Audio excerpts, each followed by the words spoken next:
আসসালামু আলাইকুম dear listeners, আমি সাবিত আলম ফ্রম মিরপুর 2। আমি আজকে যে ঘটনাটি শেয়ার করবো রাসেল ভাই, ঘটনাটি একটি গ্রাম কেন্দ্রিক ঘটনা এবং এই ঘটনাটা ঘটে একটি লাশ একটি গাড়ির ড্রাইভারকে নিয়ে। তো ঘটনাটি একটি গ্রাম অঞ্চলের ঘটনা। তো ঘটনাটি ঘটে রাসেল ভাই 2007 সালের দিকে। তখন আমি অনেকটাই ছোট, আমার সামনে এই ঘটনাটি ঘটে এবং আমি নিজে এই ঘটনা প্রত্যক্ষদর্শী বলা যায় আর কি। আমি নিজে চোখে দেখেছি ঘটনাটি। তো রাসেল ভাই, গ্রাম অঞ্চলে দেখবেন বর্ষাকালে বিশেষ করে পাট ক্ষেত থাকে, মাঠের ভিতরে পাট চাষ করা হয়। তো গ্রামের যারা মহিলারা থাকেন ওনারা ওই ছাগল পোষে পালন করেন এবং ছাগলগুলোর খাওয়ানোর জন্য ঘাস সংগ্রহ করার জন্য তারা মাঠকেই উপযুক্ত স্থান হিসেবে বেছে মাঠে তারা ছাগলকে খাওয়ান বা মাঠ থেকে ঘাস সংগ্রহ করে ছাগল পালন করে থাকেন। তো যথারীতি একজন মহিলা একদিন দুপুর টাইমে, দুপুর 12টা কি 12:30 এরকম টাইমে উনি মাঠে ঘাস সংগ্রহ করার জন্য মাঠে যায় এবং সেখানে দুইটি পাট খেতে মাঝখানে রাসেল ভাই দুটি পাট খেতে মাঝখানে নালা টাইপের পানি সেচ ব্যবস্থা দেওয়ার জন্য নালা টাইপের করা থাকে। তো উনি ওই নালার মাঝখানে বসে ঘাস কাটতেছেন। তো ঘাস কাটতে কাটতে হঠাৎ করে তিনি লক্ষ্য করলেন দূরে নালার ভিতরে দুইটা পা দেখা যাচ্ছে। মনে হচ্ছে একজন মানুষ সেখানে শুয়ে আছে এরকম মনে হচ্ছে এবং দুইটা পা তার দেখা যাচ্ছে। তো উনি ভাবলেন হয়তো দুপুরের টাইমে মাঠে শ্রমিকরা কাজ করার পর যে বিশ্রাম করে থাকেন, তো হয়তো বা কেউ বিশ্রাম করছে এটা ভেবে তিনি কোনো ভ্রুক্ষেপ করেন না, তিনি নিজের মতো ঘাস কাটতে থাকেন। তো ঘাস কাটতে কাটতে এক পর্যায়ে তিনি সেই লোকটার প্রায় কাছাকাছি চলে যান। তো কাছাকাছি যাওয়ার পর তিনি লক্ষ্য করলেন যে লোকটি ওখানে শুয়ে আছেন, যে উনি ভাবছিলেন যে কোনো শ্রমিক হয়তো শুয়ে আছে, তিনি কোনো নড়াচড়া বা কিংবা কিছুই করছেন না এবং সেখানে মাছি ভন করছে। তো তিনি কিউরিসিটি নিয়ে উঠে দাঁড়িয়ে দেখার চেষ্টা করেন। তো দাঁড়িয়ে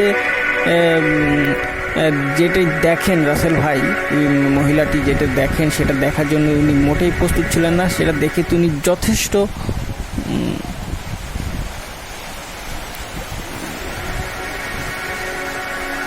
এতে এমন ভয় পান রাসেল ভাই, তিনি বাবা গো মা গো করে চিল্লাতে কাঁচি তার ঘাস ফেলে চলে আসেন। তিনি যেটা দেখেন যে সেই বডিটা, সেখানে একজন লোকের বডি পড়ে আছে কিন্তু বডিতে কোনো মাথা নেই রাসেল ভাই। এটা দেখে তিনি চিল্লাতে বাড়ি থেকে চলে আসেন এবং বাসায় আসার পরে বাসার লোকজনদেরকে তিনি ঘটনাটা খুলে বলেন যে একজন লোক তিনি মাঠে দেখেন এবং যার বডিটা আছে কিন্তু মাথাটা নেই। তো গ্রামের লোকজন রাসেল ভাই জানেন কোনো ঘটনা হলে তারা অনেক লোক এক জায়গায় জড়ো হয়ে যায়। তো ঠিক তেমন অনেক লোক জড়ো হয়ে গেল এবং 15-20 জনের একটি দল মাঠের দিকে দৌড়াতে তারা মাঠের দিকে যায় সেই স্থান থেকে। এবং তারা সত্যি রাসেল ভাই যে আবিষ্কার করে একজন লোকের বডি পড়ে আছে মাটিতে কিন্তু মাথা নেই এবং সেখানে অনেক মাছি ভন করছে। মনে হচ্ছে লোকটা ডেড বডিটা 2 থেকে 3 দিনের হবে এরকম একটা ডেড বডি সেখানে পড়ে আছে কিন্তু তার কোনো মাথা ছিল না। তো গ্রামের লোকজন সেটাতে আর কোনো হাত দেয় না কিংবা কিছু করে না, যেহেতু লাশটা পচে গেছে আর যেহেতু একটা মার্ডার কেস হিসাবে বলা যায়।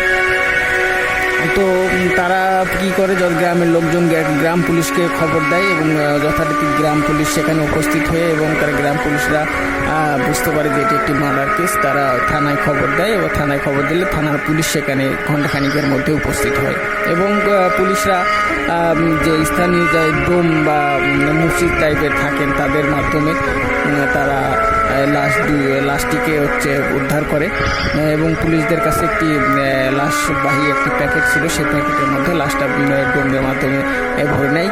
রাসেল ভাই আরেকটি কথা বলতে হয় যে লাশের যে মাথা সেটা ডেড বডি থেকে প্রায় 3 থেকে 4 হাত দূরে কিছু চুল দেখা যাচ্ছিল মানুষের। সেই চুলটা দেখে সে মাথাটাকে শনাক্ত করা হয় রাসেল ভাই এবং মাথাটাকে সেখান থেকে উদ্ধার করে প্যাকেটের মধ্যে ভরে প্যাকেটটাকে ওই ডোমদের মাধ্যমে রাস্তার পাশে আনা হয়। রাস্তা থেকে যেহেতু মাঠটা একটু বেশি দূরে ছিল, ভালোই দূরে ছিল, তো রাস্তায় লাশটা আনা হয়। আনতে রাসেল ভাই প্রায় সন্ধ্যা হয়ে যায়। তো লাশটা যেহেতু একটি বেওয়ারিশ লাশ, তার কোনো খোঁজ খবর ছিল না, তার চেহারাটাও চেনা যাচ্ছিল না, সেহেতু লাশটা থানায় নিতে হবে বা মর্গে নিতে হবে এবং এর পোস্টমর্টেম অবশ্যই করতে হবে, সেহেতু ওই লাশটিকে থানায় নেওয়ার জন্য তারা একটা গাড়ির খোঁজ করতে থাকেন। তো গ্রাম পুলিশ বলে যে এখানে তো অবস্থা এরকম কোনো গাড়ি বা লাশবাড়ি গাড়ি পাওয়া যায় না। তো এখানে একজন ড্রাইভার আছেন, আলমসাদি ড্রাইভার, ওনার নাম হচ্ছে যে সাগর ড্রাইভার। তো উনি ওনার বাসায় গ্রাম পুলিশে আসলেন এবং তাকে বলেন যে সাগর ভাই, আমরা এরকম একটা লাশ পেয়েছি, তো এই লাশটাকে আপনাকে একটু মর্গে, দয়া করে একটু মর্গে, আমাদের যে জেলা মর্গ আছে সেখানে একটু পৌঁছে দিতে হবে আপনাকে। তো যথারীতি রাসেল ভাই জেলা মর্গটি ছিল প্রায় 20 থেকে 25 কিলোমিটার দূরে রাস্তায়। যেহেতু লাশটা বেওয়ারিশ, যার কারণে সেই ড্রাইভার ভাইও রাজি হচ্ছিলেন না, যেহেতু সন্ধ্যা হয়ে গেছে আরও রাজি হন। এক পর্যায়ে উনি পুলিশদের কথায় রাজি হন, জবাজবিতে রাজি হন আর কি। রাজি হয়ে লাশটা নিয়ে শুনি একাই আমাদের জেলা মর্গের যে জেলা পর্যায়ে যে মর্গ আছে সেখানের উদ্দেশ্যে তিনি রওনা দেন। এবং রাসেল ভাই তিনি যথারীতি খুব ভালোভাবেই সন্ধ্যা থেকে প্রায় 10টার দিকে তিনি মর্গে পৌঁছে যান এবং লাশটাকে সেই মর্গে রেখে তিনি আবার ব্যাক করতে থাকেন তার বাড়ির উদ্দেশ্যে। তিনি ভালোভাবে মর্গে পৌঁছে যান এবং বাড়ির উদ্দেশ্যে যখন ব্যাক করেন রাসেল ভাই, তিনি যে একটি বড় মাঠের ভিতরে এসে, যেহেতু 25 কিলোমিটার মতো দূরে থেকে তিনি বাসায় ফিরবেন, এবং তিনি একাই ফিরছিলেন বাসায়। তিনি যথেষ্ট সাহসী ছিলেন।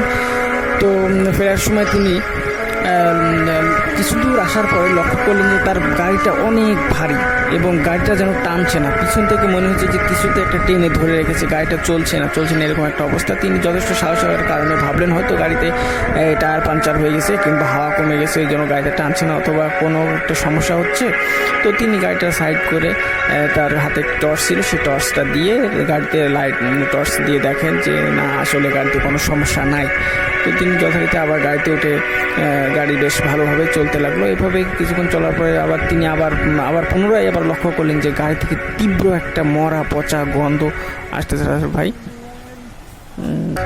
যেহেতু রাসেল ভাই লাশটি ছিল 3 থেকে 4 দিনের এরকম একটি পচা লাশ, যেহেতু গন্ধ থাকার কথা, তিনিও স্বাভাবিকভাবে ভাবলেন যে হয়তো লাশ গাড়ি ধোয়া হয়নি, যার কারণে হয়তো এই দুর্গন্ধটা আসছে। তো বাসায় গেলে ধুইলে হয়তো ঠিক হয়ে যাবে। তো উনি যথারীতি গাড়িটা আনতে থাকেন। কিছুক্ষণ পরে আবার লক্ষ্য করেন যে গাড়িটি কেউ যেন আবার মনে হচ্ছে যে পিছন থেকে টেনে ধরছে। তো তখন তিনি মনে মনে ভাবলেন যে এটা হয়তো তার মনের ভুল। তো তিনি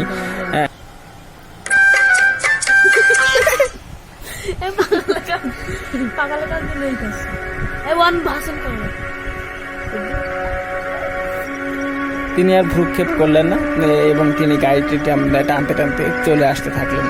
এবং এক পর্যায়ে তিনি প্রায় বাসায় চলে আসলেন এবং সার্ফ এক্সেল দিয়ে গাড়িটা ধুয়ে পরিষ্কার করে ফেললেন। এই পর্যায়ে 2-3 দিন বেশ স্বাভাবিকভাবে তার গেল। এবং 2-3 দিন পরে তিনি এই লাশ রেখে আসা 2-3 দিন পরে তিনি একটি সন্ধ্যার দিকে একদিন একটি ভাড়াই গেলেন, একটি দূরের একটি রাস্তা ভাড়াই গেলেন, প্রায় 20-25 কিলোমিটার হবে এরকম একটি দূরে ভাড়াই গেলেন। এবং ফিরতে তার অনেকটা রাত হয়ে যায়। তো তিনি একাই ছিলেন, একাই ড্রাইভারি করতেন আর কি। ফিরতে রাত হয়ে যায়। তো রাতে ওই রাস্তায় আস্তে আস্তে একটি রাস্তার মাঝে একটি বট গাছ পড়ে। তো তিনি যখনই ওই বট গাছ, তিনি যথেষ্ট সাহসী ছিলেন সাগর ড্রাইভার ভাই। তো যখন তিনি বট গাছের সোজাসুজি আসলেন, তখন তিনি লক্ষ্য করলেন যে তার গাড়িতে ঝপাত করে কিছু একটা তার গাড়ির উপরে পড়ল। তো তিনি একটু ভয় পেলেন, আবার ভাবলেন হয়তো বা কোনো ডালপালা ভেঙে আমাদের গাড়ির উপরে পড়েছে। তো তিনি গাড়িটাকে একটু সাইড করে দেখতে গেলেন, টর্চটা নিয়ে গাড়ির উপরে টর্চ ফেলার পরে তিনি যেটা দেখলেন আশেপাশে, তিনি দেখার জন্য প্রস্তুত ছিলেন না। তিনি দেখলেন যে একটা ডেড বডির মতন সাদা কাপড়ে মোড়া ওখানে পড়ে আছে। তারপরেও তিনি যথেষ্ট সাহস সঞ্চয় করে এই কাপড়টাকে আস্তে করে ধরে তিনি টান দিলেন। টান দিয়ে রাসেল ভাই যেটা দেখলেন, উনি দেখার জন্য মোটেও প্রস্তুত ছিলেন না এবং তিনি সেটা সহ্য করতে পারলেন না।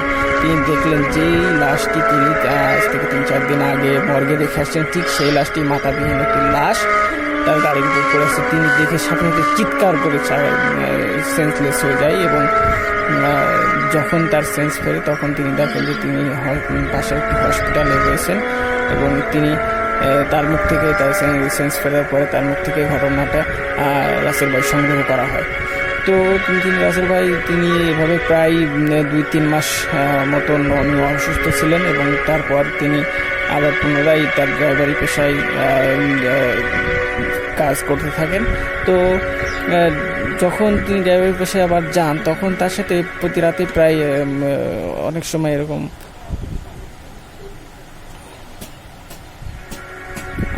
এরকম ঘটনা ঘটতো।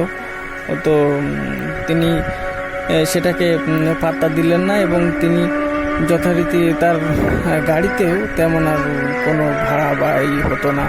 তো তিনি এক পর্যায়ে নিঃস্ব হয়ে যাওয়ার মতো একটা অবস্থা হয়ে গেল। তো তিনি এক পর্যায়ে কী করলেন, গাড়িটিকে বিক্রি করে তিনি অন্য একটা পেশা নিযুক্ত হন। তারপর থেকে রাসেল ভাই তার সাথে কোনো সমস্যা হয় না। তো এই ছিল রাসেল ভাই আমার ঘটনা। সমস্ত লিসেনারদেরকে ধন্যবাদ। আসসালামু আলাইকুম।